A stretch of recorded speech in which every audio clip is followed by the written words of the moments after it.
से हम क्या दे सकते हैं, कंपनी किस तरह से काम करवाना चाहती है, वो उसके साथ हमारे कंपनी क्या क्या उसके बदले में हमें देंगी, और ये सब मैं बताएंगे। Okay, right. Any idea? Anyone else can explain about the induction? Okay. Siddharth covered much more about in the induction. Induction refers about the policy of the company culture, environment culture, and the vision.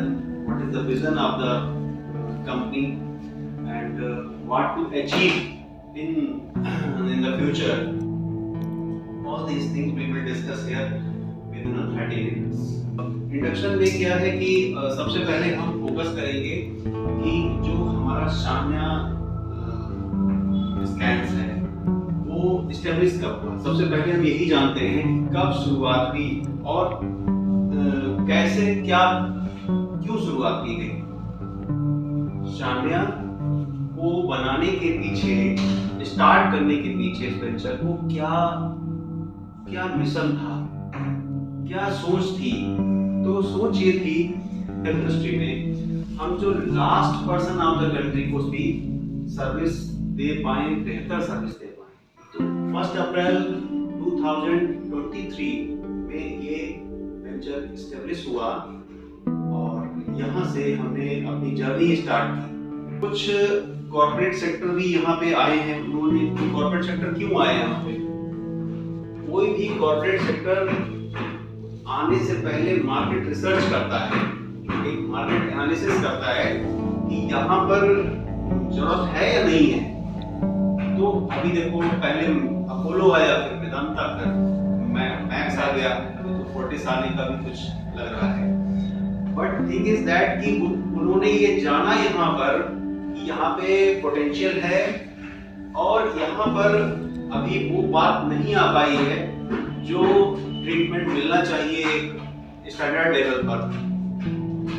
ठीक है, तो इसी क्रम को आगे बढ़ाते हुए शान्या ने भी ये स्टेप लिया कि अभी यहाँ पे बहुत कुछ करने को है, जो कि पेशेंट का ट्रीटमेंट, बेस्ट मेडिकल सर्विसेज और सारे एक्सपेंशन भी कर सकते हैं।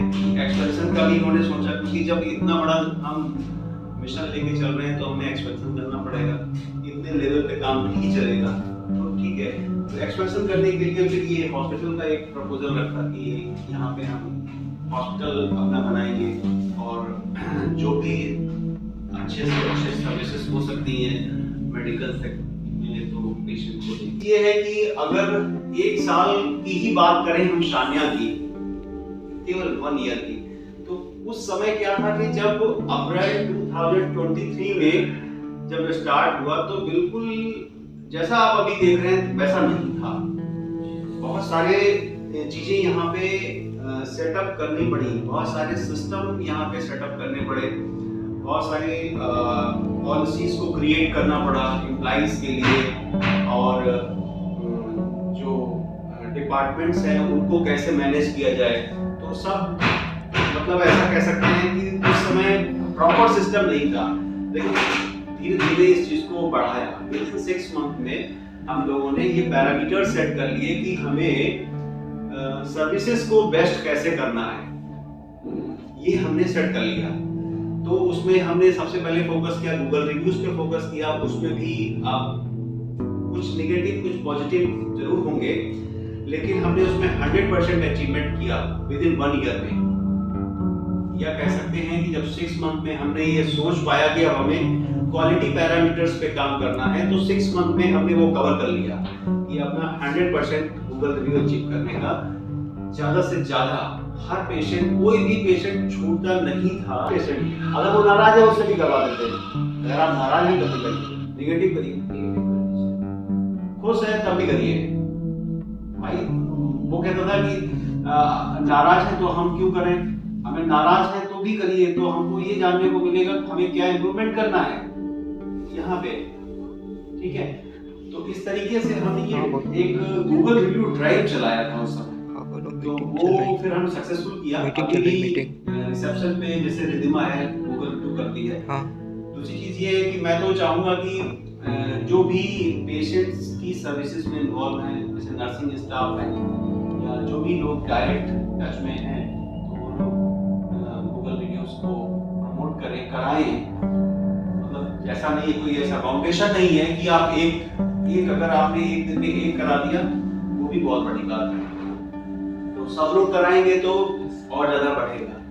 लेकिन उस समय हम लोगों ने एकदम बिल्कुल फोकस किया कि ये कराना, तो डेडिकेटेड होकर जिसको जो भी पेशेंट के टच में आया करा दिया। ठीक है, क्वालिटी पैरामीटर्स में दूसरा हमने सेट किया कि हम रिपोर्ट टाइम से दें पेशेंट्स को। जैसे अब डायग्नोस्टिक सेंटर है तो पेशेंट की एक्सपेक्टेशन होती है कि रिपोर्ट टाइम से उसको मिलनी चाहिए, वो इसीलिए यहाँ आया है, नहीं तो वो कहीं और लाइन पे लगा होता। ठीक है, तो फिर यहाँ पे हमने सेट किया कि जो पेट सिटी की रिपोर्ट है वो उसको हम टाइम से दें। हालांकि उसका टैग नेक्स्ट डे है, लेकिन हमने कुछ रिपोर्ट्स ऐसी की, जैसे आज पेशेंट ने कराया तो उसकी रिपोर्ट्स हमने आज ही देना सेट किया। अब आते हैं हम लोग अपने अटेंडेंस पोर्टल पे। अटेंडेंस पोर्टल हम लोगों का ऑनलाइन हो गया है, जैसा कि आप लोगों के मोबाइल पे ऐप डाउनलोड हो गया है ESSL का। अभी कुछ समय के बाद अभी हम इसी में हैं, जब हमारा इंटीग्रेशन हो जाएगा ई-क्लिनिकल से फिर उस पे हम लोग माइग्रेट करते हैं। तो अटेंडेंस लॉग पे जाएंगे और यहाँ पे आप अपना इन टाइम और आउट टाइम दोनों देख लेंगे। शिफ्ट लगी है सेंटर की, ये शिफ्ट लगी है, ठीक है। तो क्या होगा कि जब ये सेंटर की, ये शान्या की शिफ्ट लगा दी मैंने कॉमन सभी में, जब भी आप इन करेंगे आकर के तो यहाँ पे टाइम आपका चेंज हो जाएगा, फिर ये नहीं रहेगा।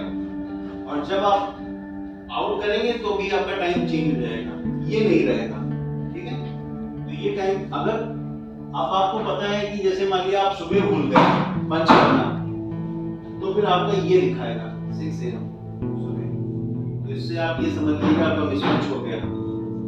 अगर आपका आउट में ये टाइम दिखा रहा है तो भी आप ये समझ लीजिए कि आपका मिसमैच हो गया। मतलब आपका टाइम अगर नहीं आ रहा है तो मिसमैच है कहीं ना कहीं। ठीक है, मिसमैच के केस में आपका हाफ डे सैलरी कटता है, और जब आप अप्रूव कराएंगे तभी वो, और अप्रूव कराने के लिए हम ग्रुप पे डालते हैं।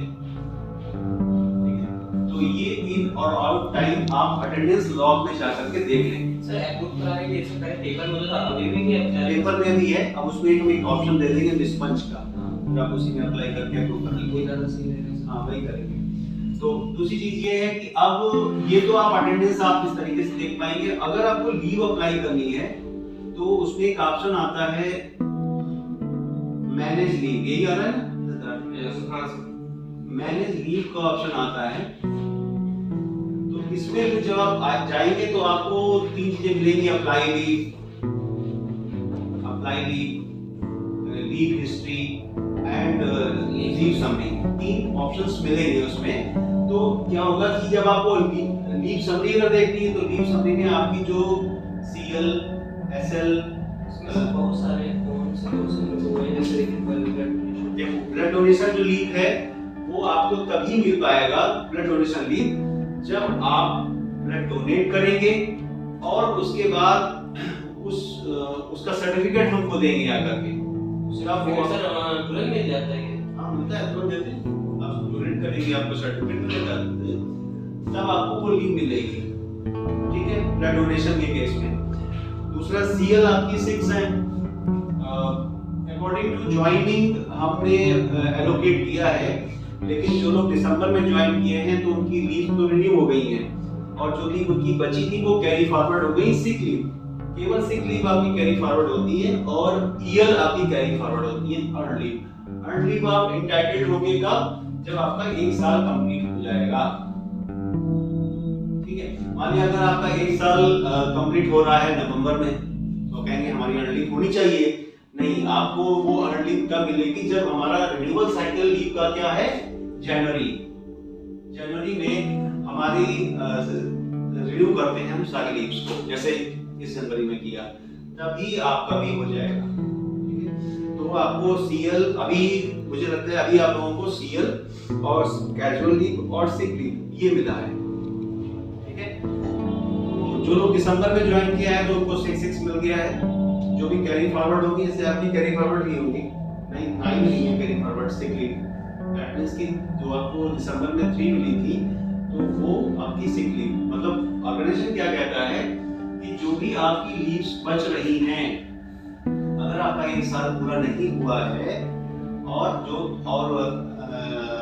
रिन्यूअल साइकिल आ गई है जनवरी की और आपकी लीव्स बच रही हैं, अगर तो जो भी बच रही हैं, जैसे आपकी 4 लीव्स बच गई तो हम क्या कहते हैं कि हम 4 लीव्स को आपकी कैरी फॉरवर्ड कर देते हैं, ये मान के कि ये आपकी सिक लीव है।